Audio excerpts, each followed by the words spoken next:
بسم اللہ الرحمن الرحیم۔ دعا ایک عظیم نعمت اور انمول تحفہ ہے۔ اس دنیا میں کوئی بھی انسان کسی بھی حال میں دعا سے مستثنیٰ نہیں۔ دعا اللہ کی عبادت ہے۔ دعا اللہ کے متقی بندوں اور انبیاء اکرام علیہم السلام کے اوصاف حمیدہ میں سے ایک ممتاز وصف ہے۔ دعا اللہ تعالیٰ کے دربار عالیہ میں سب سے باعزت تحفہ ہے۔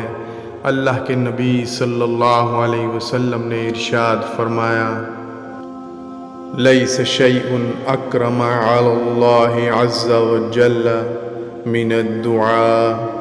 دعا سے بڑھ کر اللہ تعالیٰ کے یہاں کوئی چیز باعزت نہیں۔ دعا اللہ تعالیٰ کے یہاں بہت پسندیدہ عمل ہے۔ صلی اللہ من فضلہ فإنہ یحب ان یسأل۔ اللہ سے اس کا فضل مانگو کیونکہ وہ اپنے سے مانگنے کو پسند کرتا ہے۔ دعا شرح صدر کا سبب ہے۔ دعا سے اللہ تعالیٰ کا غصہ ٹھنڈا ہوتا ہے۔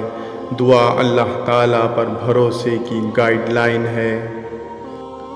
دعا آفت و مصیبت کی روک تھام کا مضبوط وسیلہ ہے۔ بلا شبہ دعا اپنی اثر انگیزی اور تاثیر کے لحاظ سے مومن کا ہتھیار ہے۔ اللہ کے نبی صلی اللہ علیہ وسلم نے ارشاد فرمایا، الدعاء سلاح المؤمنین وعماد الدین ونور السماوات والارض۔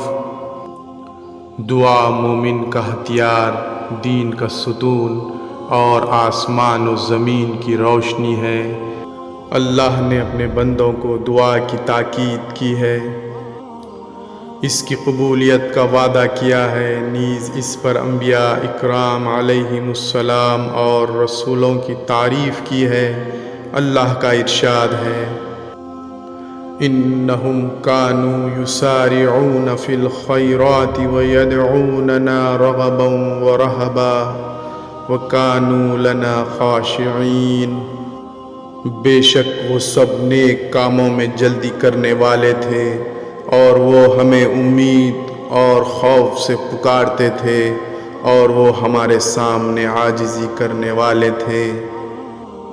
اللہ تعالیٰ نے قرآن مجید میں صاف صاف اعلان کیا، وَإِذَا سَأَلَكَ عِبَادِي عَنِّي فَإِنِّي قَرِيبٌ أُجِيبُ دَعْوَةَ الدَّاعِي إِذَا دَعَانِ۔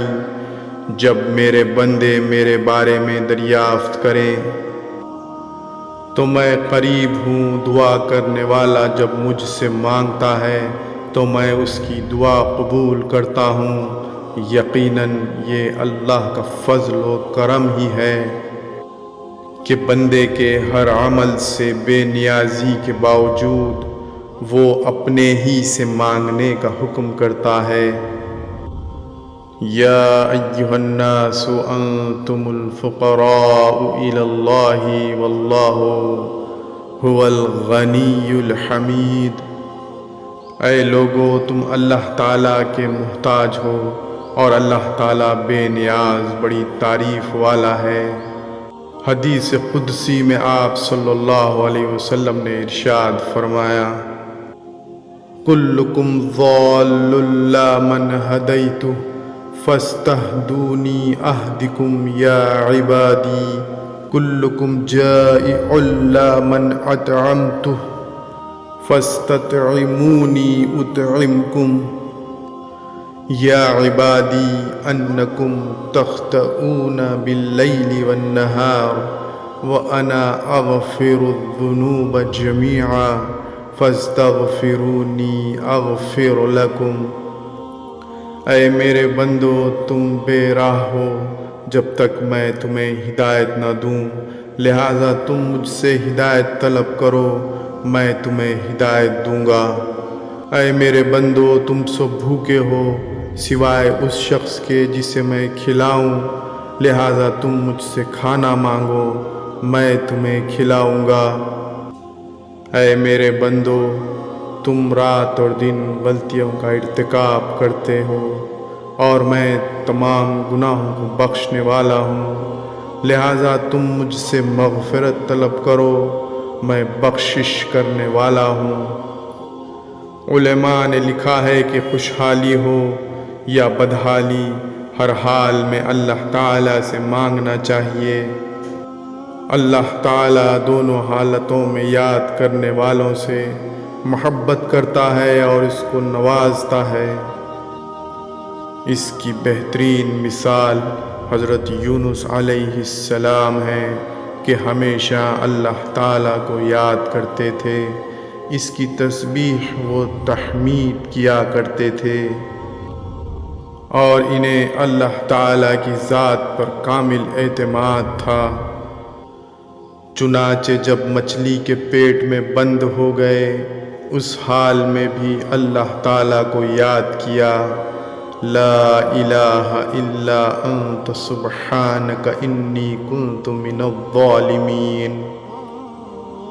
پس اللہ تعالیٰ نے اس سے نکلنے کی سبیل پیدا کر دی اور 3 اندھیریوں کی گرفت سے نجات نصیب ہوئی۔ دعا عبادت ہے، نجات کا ذریعہ ہے، لہذا جو بھی دعا سے اعراض کرے، اللہ سے نہ مانگے، اللہ ان سے ناراض ہوتا ہے اور اس کا ٹھکانہ جہنم ہے۔ اللہ تعالیٰ کا ارشاد ہے، وَقَالَ رَبُّكُمُ ادْعُونِي أَسْتَجِبْ لَكُمْ إِنَّ الَّذِينَ يَسْتَكْبِرُونَ عَنْ عِبَادَتِي سَيَدْخُلُونَ جَهَنَّمَ دَاخِرِينَ۔ لیکن اس کے برعکس جو خوب اللہ تعالیٰ سے مانگے گا، اس کے سامنے آہ و فغاں اور خشوع و خضوع کرے گا، وہ اس دعا کی وجہ سے جنت میں داخل کیا جائے گا۔ ایک دوسری جگہ اللہ تعالیٰ کا ارشاد ہے، ادعوا ربکم تضرعا وخفیہ انہ لا يحب المعتدین ولا تفسدوا فی الارض بعد اصلاحها وادعوه خوفا وطمعا ان رحمت اللہ قریب من المحسنین۔ اپنے رب کو پکارو گڑ گڑا کر اور آہستہ سے، بے شک وہ حد سے گزرنے والوں کو دوست نہیں رکھتا، اور فساد نہ مچاؤ زمین میں اس کی اصلاح کے بعد، اور اسے پکارو ڈرتے اور امید رکھتے ہوئے، بے شک اللہ تعالیٰ کی رحمت قریب ہے نیکی کرنے والوں سے۔ اسی سے سب کچھ ہونے کی لو لگائیں، وہی حاجت روا اور مشکل کشا ہے، وہی تو ہے جو دعاؤں کو قبول فرماتا ہے، اس کی رحمت سے کبھی بھی مایوس نہ ہو، اور ہر لمحہ ہر پل اسی سے مانگے، وہ بہت نوازنے والا اور خوب دینے والا ہے۔ اسی طرح کی مزید معلوماتی ویڈیوز دیکھنے کے لیے میرے چینل راہ اسلام کو سبسکرائب کریں اور دعا میں اس ناچیز کو بھی یاد رکھیں۔ اللہ حافظ۔